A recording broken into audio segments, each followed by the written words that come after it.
Hi friends, आप सभी का स्वागत है हमारे यूट्यूब चैनल में। तो दोस्तों, हम इस वीडियो में प्लस टू सेकेंड ईयर के और एक मैथ चैप्टर के डिस्कशन करने वाले हैं जिसका नाम है मैट्रिक्स। दोस्तों, ये बहुत ही नया, आपको नया लग रहा है, लेकिन ये बहुत ही अच्छा चैप्टर है और आप बहुत ही आसानी से इसे समझ लेंगे।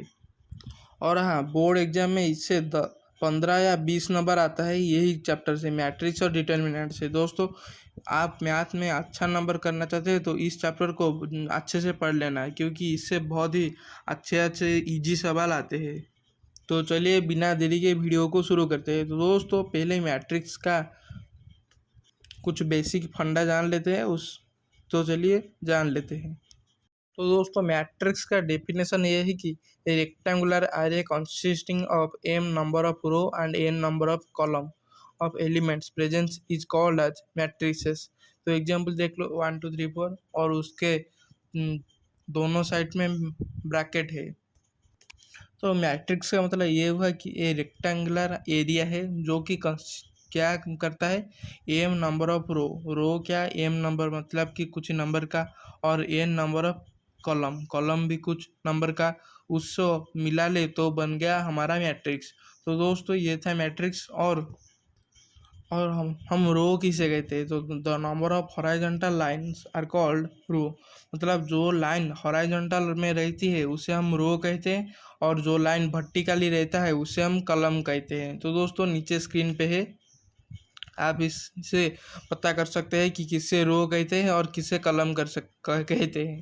तो दोस्तों, यहाँ पर कितने रो है और कितने कॉलम है आप गिन लीजिए। और यहाँ पर नीचे लिख रहा है कि 3 कॉलम है और 2 रो है। तो ये देखो, पहले कॉलम को हम कहते हैं C1, दूसरे कॉलम को कहते हैं C2 और तीसरे कॉलम को कहते हैं हम C3। और फर्स्ट रो को हम कहते हैं R1 और सेकेंड रो को हम कहते हैं R2। तो दोस्तों, ये हो गई आम बात। तो चलिए और कुछ देख लेते हैं। ऑर्डर ऑफ द मैट्रिक्स, यानी कि मैट्रिक्स का ऑर्डर कैसे निकलता है, यानी और मैट्रिक्स का ऑर्डर क्या है। तो दोस्तों, the number of row and the number of columns present in a matrix is called as order of matrix. यानी कि एक मैट्रिक्स में जितने रो और कॉलम होते हैं उनको हम कहते हैं ऑर्डर ऑफ मैट्रिक्स। या मान लो कि एक एम नंबर ऑफ रो और एन नंबर ऑफ कॉलम से एक मैट्रिक्स बनता है, तो उसका ऑर्डर क्या होगा, एम इंटू एन। यानी कि एक मान लो, एक एग्जांपल से हम देख लेते हैं। यानी कि एक मैट्रिक्स है, उसमें एलिमेंट क्या है, 1 2 3 4 5 6, यानी कि 3 कॉलम है और 2 रो है। तो इनका ऑर्डर क्या होगा, एम इंटू एन। एम या क्या, कॉलम है 3, रो क्या, एन, तो रो है 2, तो 3 इंटू 2 हो गया 6। तो यहाँ ए का ऑर्डर क्या आ गया, 6। इसे और एक देख लो, एक सेट है जहाँ पर कि एलिमेंट है 3 6 9 7। तो वो क्या, यहाँ पर क्या है, कॉलम 2 है और रो भी 2 है। तो यहाँ पर ए का मोड क्या आया, 2 इंटू 2, तो हो गया 4। यहाँ पर उसका ऑर्डर क्या है, ए का ऑर्डर 4।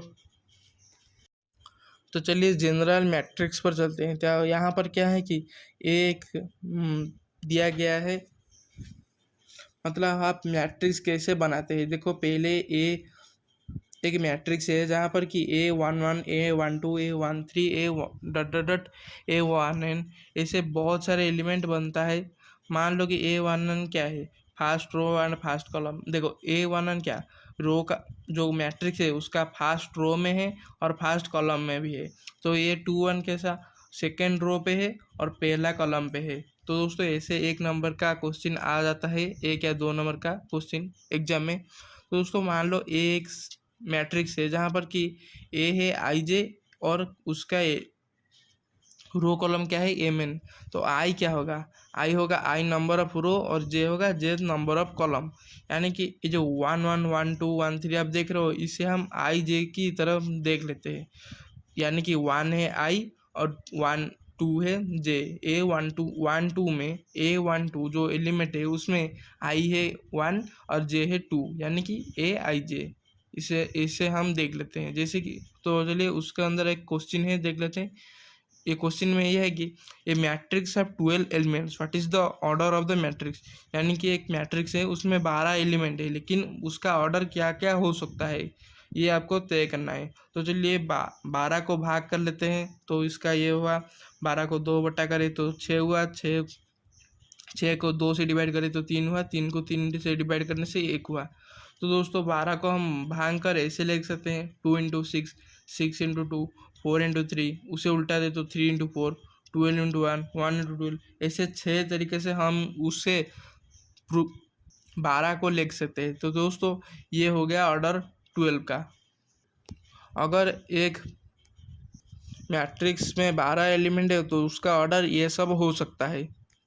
तो दोस्तों मैट्रिक्स बहुत ही तरीके के होते हैं। तो चलिए देख लेते हैं टाइप ऑफ मैट्रिक्स क्या है। दोस्तों ये आपको कोई मतलब डेफिनेशन नहीं पूछा है, लेकिन इसका यूज करके आप बहुत सारे मैथ सॉल्व करें, तो इसे थोड़ा सर पे रख लेना। तो चलिए पहले देख लेते हैं रो मैट्रिक्स किसे कहते हैं। यानी कि a matrix having only one row is called row matrix. तो ए क्या है, 1 2 3, तो एक ये दे दिया 1+3 का। यहाँ पर क्या, रो 1 है और कॉलम 3 है, यानी कि एक ऐसा मैट्रिक्स जहाँ पर कि एक रो हो तो उसे हम रो मैट्रिक्स कहते हैं। तो चलिए और एक देख लेते हैं। यहाँ पर है कॉलम मैट्रिक्स। कॉलम मैट्रिक्स हम किसे कहते हैं। कॉलम मैट्रिक्स क्या है, a matrix having only one column called column matrix. Column matrix row matrix का ऑपोजिट है। रो मैट्रिक्स में क्या था, एक रो था और बहुत मतलब अनगिनत कॉलम होते हो सकते हैं, लेकिन कॉलम मैट्रिक्स में उससे उल्टा है। कॉलम मैट्रिक्स में क्या है कि एक कॉलम होगा और अनगिनत रो हो सकते हैं। तो दोस्तों ये हो गया रो मैट्रिक्स और कॉलम मैट्रिक्स, दोनों ऑपोजिट है। आपको जानने में अच्छा लगा होगा। तो चलिए और एक देख लेते हैं। तो दोस्तों जीरो मैट्रिक्स। जीरो मैट्रिक्स क्या है, a matrix having all the elements are zero is called zero matrix. Zero matrix यानी कि क्या है कि एक ऐसा मैट्रिक्स जहाँ पर कि सभी एलिमेंट जीरो हो गए। एक एग्जाम्पल है नीचे, जैसे कि 0 0 0 0, 4 जीरो है सब। एक ऐसा मतलब मैट्रिक्स बनाओ जहाँ पर कि कोई एलिमेंट सभी एलिमेंट जीरो हो, तो उसे हम क्या कहेंगे, जीरो मैट्रिक्स। तो दोस्तों चलिए और कुछ देख लेते हैं, जैसे कि रेक्टेंगुलर मैट्रिक्स। रेक्टेंगुलर मैट्रिक्स में यानी कि क्या, एक ऐसा मैट्रिक्स जहाँ पर कि उसका नंबर ऑफ रो और नंबर ऑफ कॉलम कभी समान ना हो, यानी कि इक्वल ना हो, तो उसे हम कहते हैं रेक्टेंगुलर मैट्रिक्स। यानी कि उसका रो और कॉलम का नंबर इक्वल कभी ना हो, तो उसे हम कहेंगे रेक्टेंगुलर मैट्रिक्स। जहाँ पर एक एग्जाम्पल है, देख लो, ए है क्या 1 0 2 3 5 7। यहाँ पर रो और कॉलम इक्वल नहीं हो रहे, रो 2 है तो रो 3 है तो कॉलम 2 है, तो यहाँ पर उसे हम ए मैट्रिक्स को हम कहेंगे रेक्टेंगुलर मैट्रिक्स। तो दोस्तों रेक्टेंगुलर मैट्रिक्स आपको पता चल गया। तो चलिए और एक मैट्रिक्स है उसे देख लेते हैं, जैसे कि उसका नाम है स्क्वायर मैट्रिक्स। स्क्वायर मैट्रिक्स क्या होता है, एक ऐसा मैट्रिक्स जहाँ पर कि नंबर ऑफ रो और नंबर ऑफ कॉलम इक्वल होते हैं। तो दोस्तों ये आपको पता चल गया कि रेक्टेंगुलर मैट्रिक्स क्या होता है और स्क्वायर मैट्रिक्स क्या होता है।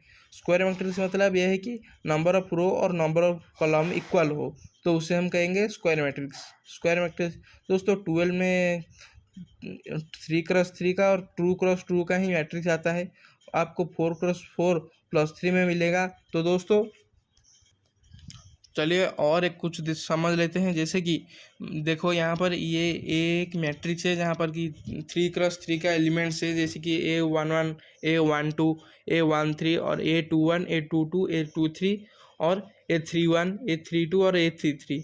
यहाँ पर ये ऐसा है कि जो कर्नर में आप 3 देख रहे हो, जहाँ पर लाइन बनी हुई है A11 A22 A33, इनके सम को हम कहते हैं कि ट्रास।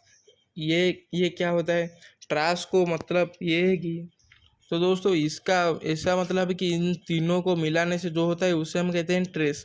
तो इसका यूज आपको +3 में होगा, तो यहाँ पर कुछ ज़रूरत नहीं है, लेकिन क्वेश्चन आ जाता है, एक 4 मार्क का क्वेश्चन आ जाता है, तो इसे आप मन याद में रख देना कि इन जो कॉर्नर पे जो 3 4 नंबर या 2 नंबर होते हैं उनका सम को हम कहते हैं ट्रेस।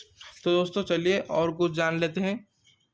तो दोस्तों इस वीडियो में इतना ही, और मैट्रिक्स का मल्टीप्लिकेशन और एडिशन और एक वीडियो में हम आपको सिखा देंगे। तो दोस्तों आज के लिए इतना ही, मिलते हैं दूसरी वीडियो में। और दोस्तों वीडियो अच्छा लगे तो सब्सक्राइब करना और दोस्तों बस शेयर भी करना।